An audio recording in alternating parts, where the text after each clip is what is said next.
Good morning. Happy Monday. I'm feeling good today. I'm Joey Gunnar here with Trent Finnegan. Welcome to From the Nosebleeds. Make sure to like, comment, share, and subscribe before we get started. Wow. I feel good. It's been a while since I've felt good after a Broncos win. And despite the fact that the Broncos only won by one score again, this is the kind of game that you can feel really confident about moving forward. They beat the Chiefs. Also, the Chargers lost. The Broncos took a head start, a real fast and big jump in the AFC West. They're looking good right now. Trent, how you feeling? I know you're probably feeling pretty good. Victory Monday, man. Victory Monday. And this one feels a lot better than Victory Friday did last week after that Raiders game. You can tell there's a lot of hope around this team. You come out, the offense looks like a real offense finally. The defense plays well. You put the Chiefs in a really bad spot. And the Broncos, like you said, like the Chiefs are essentially out of the division race, but the Chiefs have they have a lot. They have a lot on their plate. They're only 5-5 just to get into the playoffs. So you put the Chiefs in a bad spot, you take control of the division, you get a big win. Feeling good about everything. It's a good Victory Monday for sure. Definitely. I'm feeling pretty good. And the offense finally looked like they were supposed to, despite the fact that Bo Nix didn't throw for a touchdown. Check out his stats right here. We got them in right here. 24 of 37, 295 passing yards. And then other than that, kind of a Tony Snell game when it comes to touchdowns and interceptions. No touchdowns, no interceptions, 8 total rush yards and no rushing touchdowns. He didn't need to go out and make giant plays that threw to a player in the end zone. He was going out to run the offense. This is what we want from Bo Nix. This is what you were going to get from him or hoping to get from him in a lot of ways coming out of Oregon. He's a game manager. You know, people think of that as a bad word. That's what a game manager does. Throws for 295 yards and leads their team to a win. He played incredibly well yesterday, and he didn't need to be the star. And that's the kind of thing that, you know, you haven't necessarily seen from this team. It feels like one player has to be the star to win a game. That's not the case. Just give the ball to Bo, let him run the play, and let him make reads and have his timing. And he looked on time and on target yesterday. He looked good. Yeah, and my big thing was he was pushing the ball. He had 4 completions over 20 yards. He was 4 for 6 when throwing the ball at least 20 yards down the field. He had another completion where he had 18 or 19 yards in the air, just under that 20-yard threshold. So that was really good. It wasn't just one of those passing charts where all the green dots are behind the line of scrimmage or within 2 yards of the line of scrimmage. He was really diversifying his throws, and I thought his footwork looked a little better. And like you said, like he doesn't have a touchdown, he doesn't have an interception, but he's got the huge throw to Franklin on 3rd and 8 midway through the third quarter on that 89-yard touchdown drive. That 40-yard play keeps the drive alive. And then obviously late, he had the massive throw to Franklin, which Franklin false started on. You saw the players. The Chiefs players are not happy about that. I cannot believe they missed that call, but Broncos will take it. But that throw to Franklin was a great throw.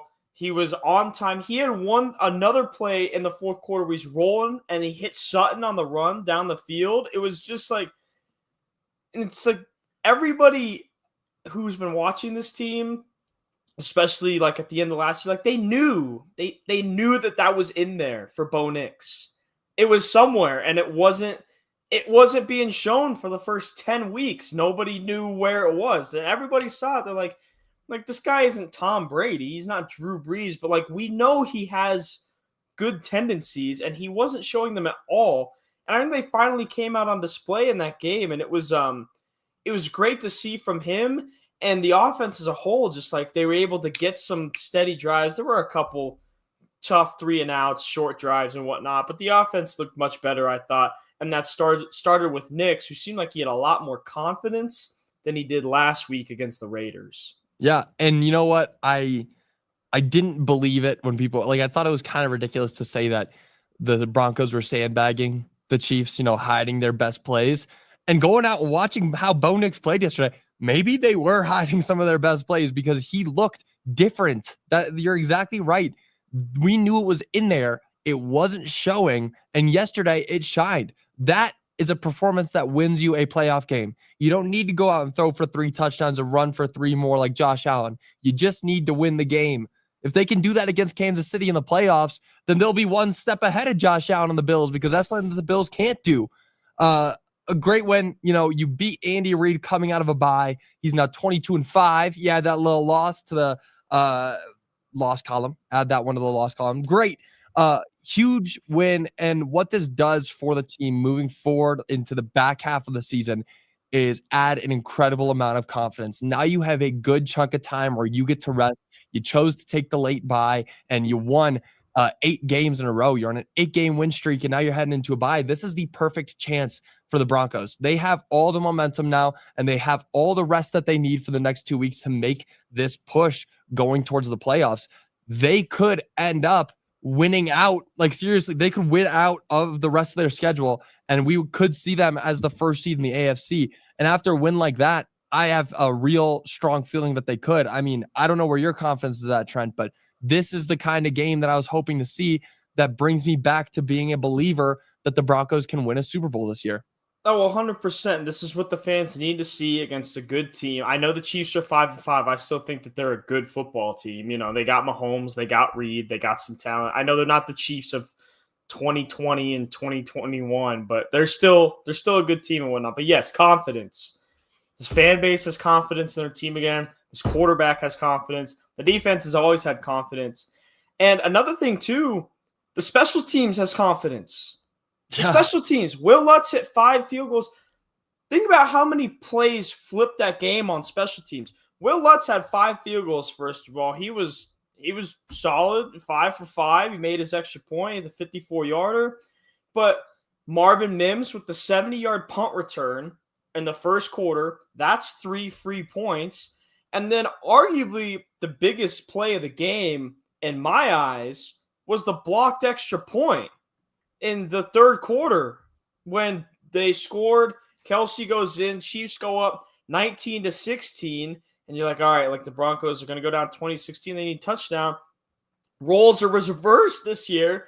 Last year you had the Chiefs block the Broncos field goal, which Tony Romo was trying to manifest again at the end, which was ridiculous. But then you get Frank Crum blocking that extra point, and that keeps it a field goal game. And every point matters in that type of game. And special teams right there was responsible for 4 points.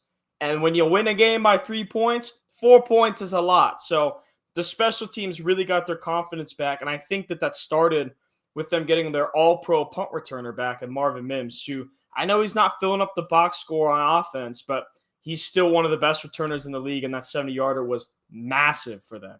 Yeah, it's actually funny that you brought up Tony Romo manifesting, because he said that basically same sentence right before Marvin Mims broke out for that 70-yard return, saying they finally have their all-pro punt returner back, and look at Marvin Mims go.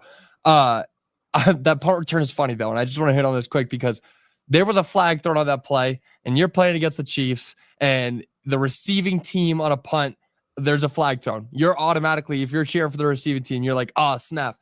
When is the last time you could ever remember a block in the black by the kicking team on a punt, and that kicking team being as loved by the refs as Kansas City? That was one of the strangest things I've ever seen. I was ready for that ball to come back. I was like, okay, start moving them back to the 10-yard line, because there's no chance that this is on KC. And lo and behold, the Chiefs get a block in the back penalty as the kicking team. Wild. Yeah, it was weird. And it's a legal block above the waist, which just like made it even weirder.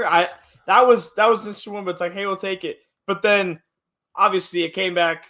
You can't get everyone, because then on Jaquan McMillan's interception, which I still think is also one of the biggest plays of the game that I don't see getting a lot of talk about this morning and whatnot, because it saved more points. McMillan gets a good pick, takes it 50 yards, and you just see the little flag thing on the CBS scorebook. And it's like, all right, like, oh, we got the one on the punt in our favor, but now it's like, of course. And that didn't end up mattering, because the Broncos, after the interception, went 89 yards. They still scored a touchdown. But yeah, that was you see the flag pop up on a big play like that, and you're like, oh goodness, like please please don't be an illegal block, which it is 90% of the time. Yep. And going up against the Chiefs, you can expect to see that a little bit more than other games. But I do want to talk a bit more about penalties in a little bit. But first, let's stay on the offense and talk about another facet. The pass game was incredibly successful. The run game, though, was not what we have seen in the past. And of course, that's going to come with J.K. Dobbins being out. His injury, obviously more severe than we had hoped or than we had expected. Not going to be good that he's likely going to miss the rest of the season. I know he's being put on IR. He's got to get surgery for his foot. Not a good situation to be in at all.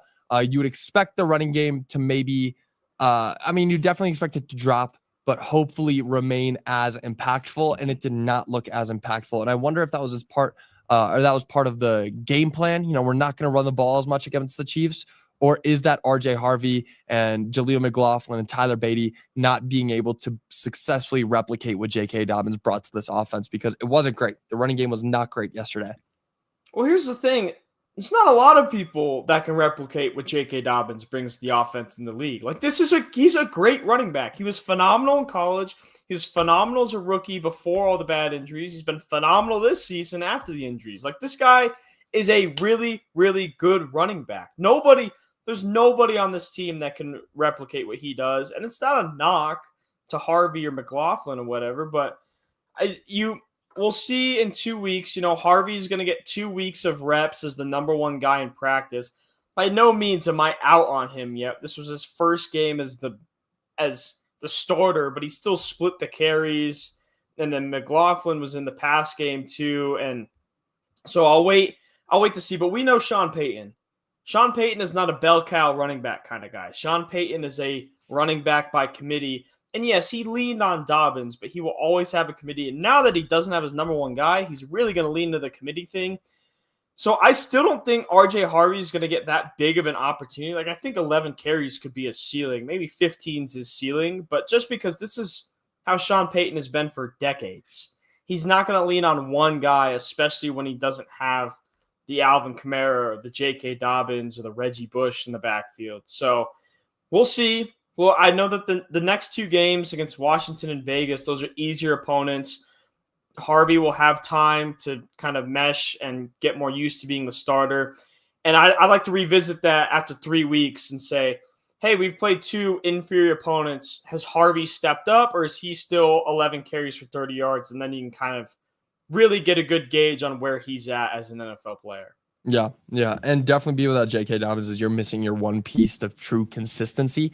Bo Nix, we talked about it for a while now. He played a great game yesterday, but consistency is key. And I don't know if we're going to be able to see that same kind of output. We should be able to. It's not like he was doing anything too incredible. Again, this isn't a Josh Allen 3 passing, 3 rushing touchdown game. This is a 295-yard, no touchdown, no interception game. That's all that matters right now is, can you produce at that same level and still find ways to win the game? And without somebody like RJ Harvey, it's definitely going to be tougher. Or J.K. Dobbins, it's going to be tougher.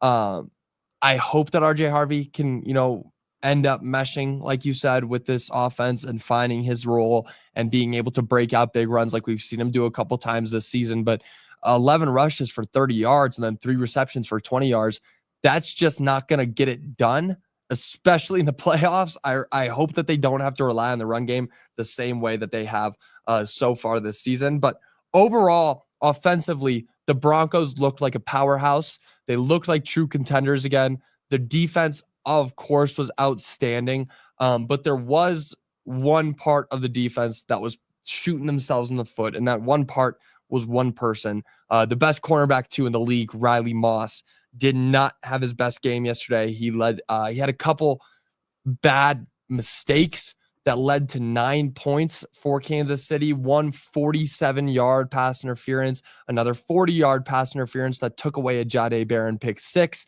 and then a 5-yard illegal contact that ended up giving the Chiefs a first down. Really unlucky. Not great at all from Riley Moss.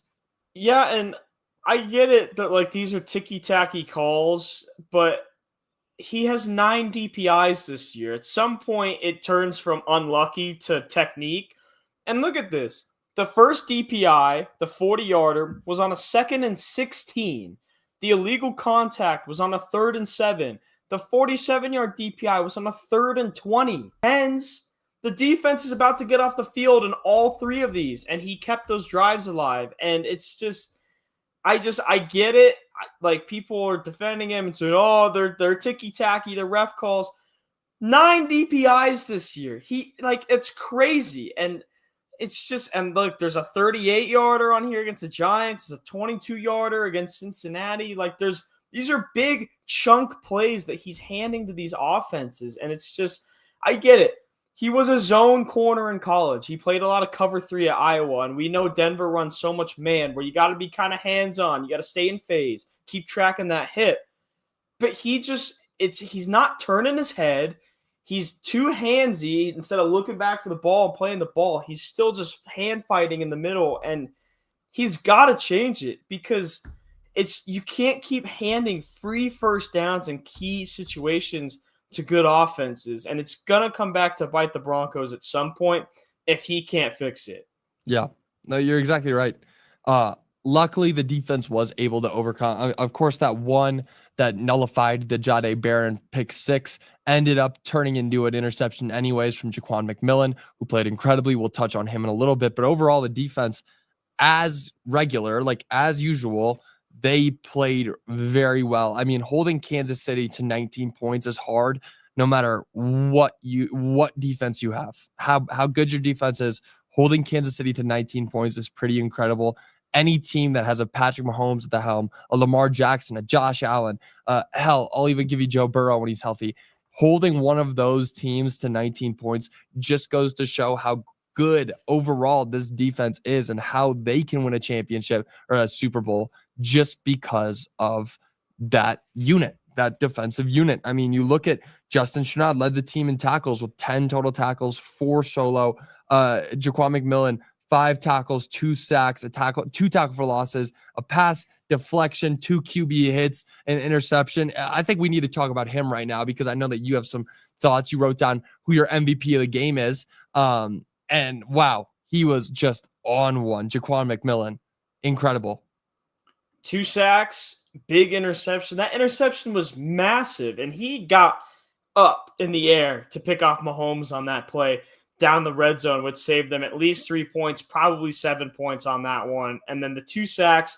And how about the last sack on that last drive? And he comes in like a flying squirrel, just launching himself at Mahomes. And Mahomes is crying for the hit up high, roughing the passer call. But he was playing like a bat out of hell. And he was flying around. He was aggressive. And that's the Jaquan McMillan that we've seen from time to time. And, maybe this year it hasn't been as good as it was in 23 or in early parts of 24. But like when it's back to this confidence thing that when these people get confidence, you can tell with McMillan when he's confident, he is flying around, he is making plays, he's hitting people, he's playing some sticky coverage. And without his efforts, they do not win that football game at all yesterday. No, not at all. Yeah, no, I mean, one of the best defensive performances I've seen this season, and it's from somebody you wouldn't expect. I mean, when you're talking about best defensive performances, you're thinking your PS2s, you're thinking your Nick Bonitos, hell, even Talanoa Hufanga, who also had a really good performance. I mean, I saw a couple of his plays yesterday where he just looked like a freight train. I almost had a pick in the first quarter, almost had that interception that went through Rashee Rice's hands. I believe it was Rashee Rice, and then also stood up at the goal line basically on a 2nd and 3. I forget who was actually running the ball, but just puts his shoulder down and stops him right before the line to gain. Really incredible performance all the way around from this defense. And now moving forward, this defense looks like it can lead a team to the Super Bowl going into the back half of the schedule. Do we expect them to ever slow down at some point, or is this a team that's just going to keep speeding up and getting better as time moves on? That's a question that I've had for a while. Is this ever going to slow down, or is this defense in it for the long run and they're going to keep improving every week? Because this looks like a better week than weeks past. It looks better. Oh, they should easily be speeding up. I mean, Nick Bonito was dead silent yesterday, and he's in Defensive Player of the Year talks. Pat Surtain's coming back soon. And think about this. with Surtain out, you're letting these other guys get some reps. Like we just talked, McMillan's getting more, or McMillan's been good. But like Jade Barron, I think keeps coming along. You're getting reps for Chris Abrams-Drain, who is not like going to be your best corner on your team, but that's a guy who needs reps so he knows what he's doing in playoff situations. Obviously, Alex Singleton's out indefinitely. We don't know when he's coming back. Guess who led the team in tackles yesterday? Justin Strnad really stepped up. 10 tackles, 4 solos. He was in on every single play in between the tackles. So when you have these top dogs out, these other guys who are lower on the depth chart are getting valuable reps, and that helps them out. And then they're going to be able to plug and play Surtain and hopefully Singleton. Obviously, we don't know what his timeline is like. He's hoping to get back this season. But when you can plug and play those guys back in, and then you have these other guys who have momentum, who have been building confidence, there's no reason why this defense should slow down. And the next time they take the field, they get to play Marcus Mariota and the Commanders. And then the next time they take the field, they get to play Geno Smith. And then the next time they take the field, they get to take on a struggling Jordan Love and the Packers. And then the next time they take the field, they get to take on Trevor Lawrence. Like, they should be able to build and build and build all the way until the next time they see the Chiefs on Christmas night in Kansas City. Yeah. I mean, Trevor Lawrence, we owe him some thanks right now because he dropped the Chargers yesterday, took them off a notch, and they're looking like a good team. The Jaguars are actually in the playoff picture right now, but moving forward, they've got some weeks where they should easily be able to just eat. That defensive side of the ball should be able to eat up these quarterbacks. But I'm looking at the playoff standings right here, and with that win yesterday, the Broncos have moved up to first in the AFC. This is not a drill. We're at week 11, and the Broncos are first in the AFC. Now, sure, it's tied with the New England Patriots, giving me some flashbacks to 10 years ago and how teams looked back then with the Broncos, Patriots, and Colts, Steelers being up at the top. Just a huge win overall. The Kansas City Chiefs currently out of the playoff picture. The Chargers at 6th. This is the best spot that the Broncos have been in all season. And you were mentioning those weeks coming up. I don't see a loss until maybe the Jaguars game, depending on how they're playing. And I know that sounds crazy, but the Jaguars are going to be the one that scares me the most coming up. But we're looking at winning the next 3 games. We're looking at the Broncos likely winning the next 3 games and getting that first seed and holding it over the Patriots. This is a huge moment. And the Patriots coming up, they've got a pretty easy schedule, but they got the Bengals, Giants, and Bills. So say they drop one of those 3, we're looking pretty good. We're looking really good heading into the postseason. I'm excited. Yeah, and I will say, like I'll give the Packers, the Packers have Micah Parsons, who will destroy a football game on his own. So I'll take that. My thing with that Packers and that Jaguars game is their home games. And I think that's such a boost for this team. They are so dominant at home. I mean, that crowd, everybody is saying that that's the loudest they've heard that crowd since at least 2015. Every single camera on the CBS broadcast is shaking. Like, that plays such a huge advantage. And when and that's going to really make it hard for Jordan Love and Trevor Lawrence to get things going. Now, again, the Packers have Micah Parsons, and the Jaguars, they are still a good football team. We've seen them play some good games. So I'm not counting those as surefire wins, but I think the home field advantage is really, really going to help the Broncos out in both of those games. I mean, the next time they take on Kansas City, they could be 13-2. They could be 13-2 the next time they take on Kansas City. And I don't want to jump to any conclusions or anything. And we'll see what the seeding comes out, because obviously they've played one more game than the Colts. So if the Colts win next week, the Colts would go to first place because they'd both be 9-2, and the Colts would have the head-to-head. But still, this is it's crazy. Like you said, it's 2015. Broncos, Patriots up there. You got Manning, you got Brady, you got Andrew Luck up there. I mean, what timeline are we living in right now? It feels good. I feel like this is nostalgic for me almost. Yeah, I don't think I've ever been more excited for a show that we're gonna do more than I am for that December 26th Friday show. It's gonna be so much fun. Day after Christmas, talking about the Broncos versus the Chiefs. Wow. This position that the Broncos are in is just incredible. and it's really exciting. And yeah, moving forward, they're looking pretty good. This bye coming up is huge for them. It makes me a bit sad that, we've got to wait 2 weeks after I finally feel good about a Broncos win to see them again. Like, I finally feel good after a win, and now I'm being punished by having to wait 2 weeks to see them play again. But yeah, great win. It was funny before it started. Everybody was talking about how this was the most important game since that 2015 AFC champ. And I was like, that's crazy. That's a crazy comparison. But it's not. I mean, this is a week 11 game, but it feels like week 17. It feels like a wild card game because of the importance that this played to both sides. The Broncos are now in a really good position to not only win the AFC West, but win the AFC. And the Chiefs look like they're going to be struggling for the rest of the season to even get into the playoffs. And now you're being set up in a position where you're like, okay, we could realistically see the Chiefs versus Broncos in the playoffs in the wild card or the divisional round. Like that's a realistic thing that could happen. And every day we get a little bit closer to that dream coming true. Is there anything else you wanted to hit on with this team before we move on to everything else that happened this weekend? Not quite with this team, but you mentioned the bye. It's going to be sad that the Broncos aren't playing on Sunday. You know what game Broncos country is going to have all their eyes on Sunday? Which game's that? Well, which game? Colts at Chiefs. Yeah. Which either knocks the Chiefs to 5-6 or keeps Denver as the 1 seed. Is it okay? I'm going to say something. And this might be crazy. Can we root for the Chiefs in this one? Is that a bad play? Well, if you do that, if you're rooting for the Chiefs in this one, then you can't complain about seeing the Chiefs in the first round of the playoffs. If so. I'm hoping for it. I'm praying for that. I want to see that so bad. Okay. Yeah, I mean, if the Chiefs beat the Colts, either way in that outcome, something good happens for the Broncos. Either the Chiefs drop to 5-6 in week 12, they're negative 500 in week 12, or the Colts no longer pose as big of a threat to the Broncos anymore. Either way, it looks great. Because yes. I forget the standings. Do they go first off head-to-head or win percentage over similar opponents?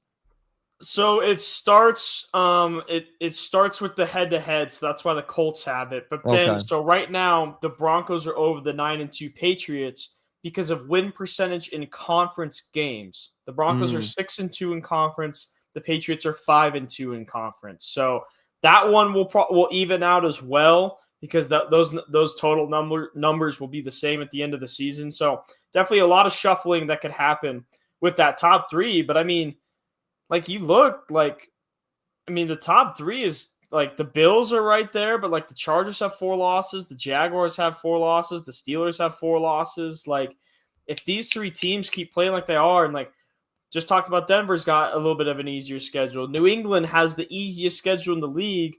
And then the Colts, like things get tough for the Colts here. They got Kansas City. They got Houston, who's a good defense. They got Jacksonville, we just talked about. They got Seattle, who's really good. They got San Francisco, who's a solid team. Jacksonville again, and Houston again. Like their schedule gets a little harder. Like when they started the season, like they play Miami, Denver, Tennessee, Vegas is in there, Arizona's in there, Tennessee's in there again.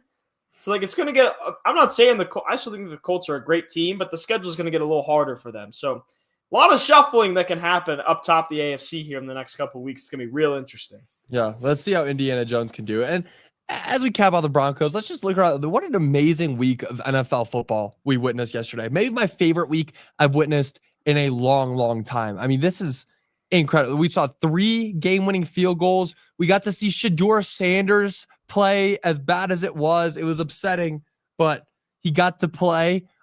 We saw Jacoby Brissett throw 47 completions. What the hell? I mean, an incredible weekend. Felt really good. The Broncos ended up winning. The Eagles ended up winning. I got to shout out Dan, our producer here. Talk about how bad they got bailed out on that last PI call on the Lions. But, I mean, a great weekend overall. A lot of fun. Let's talk about one other big thing that happened this weekend here in Denver. The Nuggets own the Minnesota Timberwolves. The Timberwolves can't say anything to the Nuggets anymore. Nuggets own them. Huge win, 123-112. Nikola Jokic, of course, looking incredible. But I mean, what a game. We saw All 5 of the Nuggets starters in double digits and 4 of them in 20-plus point categories. And remember, this is a game where the Nuggets were without Christian Braun and Cam Johnson. Christian Braun will be reevaluated in 6 weeks due to an ankle injury. Really unlucky that happened to him. But Tim Hardaway Jr. coming in and filling in that spot, 23 points, 6 for 8 from the field, 5 for 6 from 3, 3 rebounds, 1 assist, a block. Talk about a great performance from these guys that you needed to step up. Yeah, and my big thing is Aaron Gordon was a plus 33. Plus 33. 4 for 6 from the field, 8 for 15, or 8 for 15 from the field, 4 for 6 from 3. He's got 23 points, 10 rebounds, a little double-double for him. He was phenomenal. They still need to work on Julian Strother. Spencer Jones, I love seeing Spencer Jones out there playing some defense. And they held Anthony Edwards to 8 for 23 from the field, 0 for 8. But my biggest thing from that game has nothing to do with the box score. And it's something that the Timberwolves have kicked the Nuggets' butt in the last couple of years. And that's the physicality game. And in the third quarter, in the fourth quarter, so the second half, the Timberwolves were getting frustrated, and they tried doing their little bully ball thing where they just get real physical. And we know that has flustered Denver over the last 2 years when they come out and they just ramp it up to 20 on the physicality scale. And that did not phase this Nuggets team. This 2025-26 Nuggets team did not succumb to the pressure of the Timberwolves playing bully ball, of them being overly aggressive. They held their composure. David Adelman did a great job of still coaching them through that second half. And that was the most important part of that game for me, was look at this team showing composure on the road, down 2 starters. And it was phenomenal to see. That's the biggest thing of the game. No amount of points scored, no amount of rebounds, no triple doubles, even though Jokic had another one. But that mental aspect, you could see them gaining strength, building mental fortitude in real time. And I think that the way that they won that game in that fashion mentally is so much more important than any amount of shots that went in the basket on Saturday night. Yeah, that's incredibly well put. I mean, you see that being led, that kind of physicality being led by Anthony Edwards, Jaden McDaniels, Julius Randle. Those guys play a very physical sort of basketball. And you're right, in the past, it has really been the thorn in the Nuggets' side. Just the fact that they are able to bully you down low, and they weren't allowing that at all. And they do that on the defensive side too. You know, they play a very close-up style of defense, but the Nuggets were staying composed and finding their shots. With David Adelman, they play a very half-court set of basketball. That's why they're able to beat the Timberwolves better than they were in the past, because under Michael Malone, you know how he liked to play. He liked to be a break starter, the fast-paced play. And then Timberwolves were able to outpace the Nuggets. They were able to stay with them on the break and block shots and force turnovers and force bad shots up, because the Nuggets felt like they needed to get a shot up quick. And that's not the way that David Adelman plays. He brings it in a half court, slows it down, and they end up finding good shots, whether it's anybody else or just Nikola Jokic right down on that left side of the hash in his spot. A great win. I love that you touched on the Aaron Gordon plus 33, the box score. Incredible numbers. You look at the offensive rating for each player on this team, and it's just outstanding. I actually posted on my Twitter before this weekend. It may have changed now, but the number 1 player in the league for offensive rating, do you know who it was? Payton Watson? Payton Watson. Payton Watson was number 1 in the league for offensive rating. The Nuggets had 4 players in the top 10. It was Payton Watson. Nikola Jokic was number 2. That's a bit more sustainable. He'll probably finish 1, if not top 3 by the end of the season. And then Tim Hardaway Jr. and Christian Braun. Those guys were all in the top 10 for offensive rating.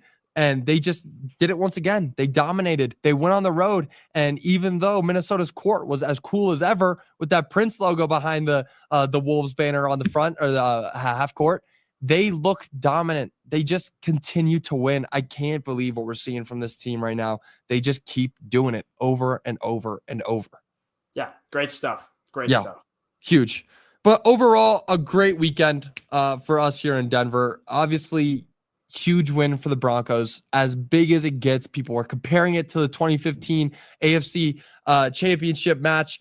And this felt like that. And the Broncos came out on top, just like they did in that 2015 game. So we're really looking forward to see what the Broncos do moving forward in this season. Can they continue to pile up these wins? I firmly believe it. I felt unconfident after a couple of these wins, but after a win like that, you got to feel good about what we're seeing with this team. But great weekend. I can't wait to talk more about it. We've obviously got a little bit of a break here between the now and the next Broncos game. Hopefully we can continue filling up some shows with some good stuff, talking about more Broncos. But we will see you guys all tomorrow. Thank you guys so much for joining. Make sure to like, comment, share, and subscribe. And we will see you all later. But until then, y'all have a great rest of your day. Bye, y'all.